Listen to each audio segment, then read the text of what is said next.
What's up everybody, back here with another video. So today I'm just going to be showing you how to take a project that you made in Final Cut Pro 10 and then upload it onto YouTube. So right here is my project. This is a tutorial that I am going to post today as well. And the first thing that I have to do, so Final Cut Pro 10 actually used to have a way to share directly to YouTube, but now they just have this YouTube and Facebook link, which I just stopped using because I don't use Facebook at the moment. But I'm going to show you a way to do it if you don't want to use that link, and that is with the master file technique. So we're going to go ahead and click on master file default, and here's the name of the project, how to delete Final Cut Pro library events and projects. And pretty much you just want to check to make sure everything in here is correct. And right now you can see my aspect ratio here, which is 1920 by 1080 at 24 frames per second. It's a stereo at 48 kilohertz. That's all standard stuff. And then it'll give you an estimate here of the megabytes of the size of the project. Hopefully it's not over a gigabyte, otherwise you're going to be waiting a while for your project to upload. And then what I do is I always check settings and make sure that the format is video and audio. If this is only video or only audio, obviously you know what's going to happen. Don't mess with any of this stuff. I don't know what that is. But yeah, if you put only audio, you'll get only audio, which maybe sometimes you might actually be trying to do that when you're exporting something, but obviously not for YouTube. Video codec. So video codec is kind of how much information is processed from your original clip. If you're uploading to YouTube, you always want this to be at H.264, just because this is the most compressed form of your files, and they're going to upload to YouTube easier. If you use an uncompressed or Apple ProRes, you can end up with a file size that's absolutely massive. And I can actually show that to you real quick. So if I click on Apple ProRes, see how it changes the file size here to 3.3 gigabytes? That's because it's, taking the original data and just uploading every single individual piece of it. So you want that to be at H.264, but you won't lose, any definition in the things that you've shot, as long as you're taking this file and then uploading it directly to YouTube. And then include chapter markers, yes. QuickTime, yeah. Roles, I never really mess with this either. The main thing you want to pay attention to is that it's H.264 and that your resolution's right. And yeah, and then we'll go ahead and hit next. And then your computer will ask you where you want to save this project. So what we're doing is we're saving it locally, and then we're going to upload it to YouTube after we save it locally.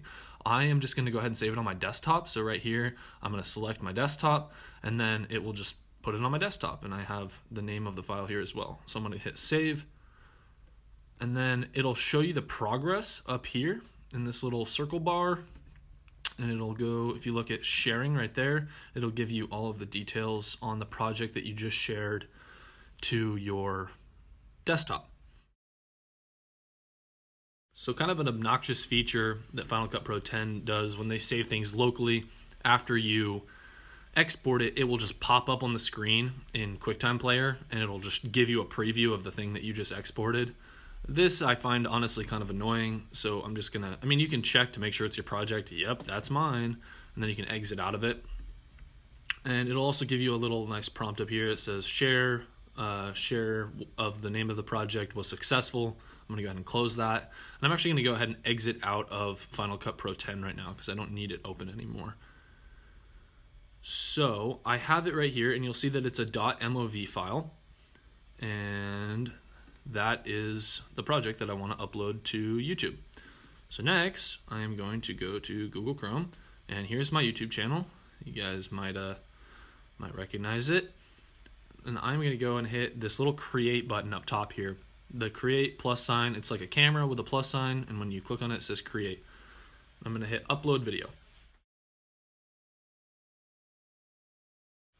Okay, so after you hit upload video, you'll get taken to this little page here, and you're able to select files and upload the videos that you want to upload if you have multiple. In this case, we just have one. I'm going to hit select files, and then I have the name of my project here, how to delete Final Cut Pro library events and projects, and then I'm going to hit open.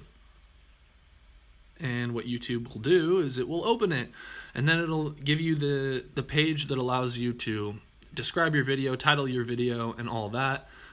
Here's my title. I'll put in a little description, which in this case, my description is just going to be how to delete Final Cut Pro library events and projects.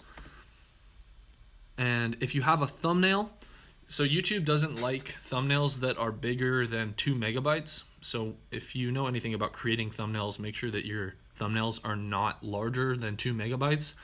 I'm just going to let YouTube pick a default thumbnail by picking some random frame out of this video, just because I don't really care in this particular case. Then you can choose to add it to a playlist. And right here, I'm gonna go ahead and decide, man, maybe I should make a tutorials playlist. This is technically my first tutorial. Well, technically what you're listening to is my second one. For now, we're just gonna go ahead and put this in extras. And I'm gonna hit done. And then I'm gonna say, no, this isn't really particularly made for kids. This Children's Online Privacy Protection Act, unless you're making content that is specifically for children, I always select no. Then we can go to next, video elements. You can add these once your video is done processing, but in this case, I'm just gonna skip to visibility. So if you have a video that is pretty large and you think is going to take a while to upload, I'd recommend maybe starting it in private, and then after it processes, put it to public. And I say this because YouTube will actually publish your video. So if you pick public, YouTube will publish your video when the video is only in 360p. And this can be kind of annoying if you spent a long time on a project and the second you feature it, the first viewers of your video actually won't see it in full quality unless it's been up in the cloud for probably around like 20 minutes-ish. So sometimes I like to just make it private and then public later, but that's something you'll just kind of figure out. I'm gonna go ahead and hit public, and then I'm gonna hit publish. And then once this video is, and then this will say a standard definition needs to finish processing before your video is public. So it's funny because YouTube actually will tell you that it says, hey, this needs to finish processing, but actually YouTube will publish your video when it's at 360p and it will look like garbage. This is just something to note if you're uploading a adventure video, or this especially happens with GoPro videos because GoPros tend to have like lots of data in the background. I don't know why. I don't know if it's just the way they collect data or what. I've just found that when I upload GoPro clips that they take a lot longer to process even after I've uploaded them, if I make like a cool edit from like a beach trip or something like that. So I'm gonna go ahead and hit close. And then YouTube will show you the video in real time here. And then here it is. There's the video. How to delete Final Cut Pro library events, blah, blah, blah, blah, blah. And that's how you upload a video to YouTube. Thanks for watching, you guys. Have a wonderful rest of your day.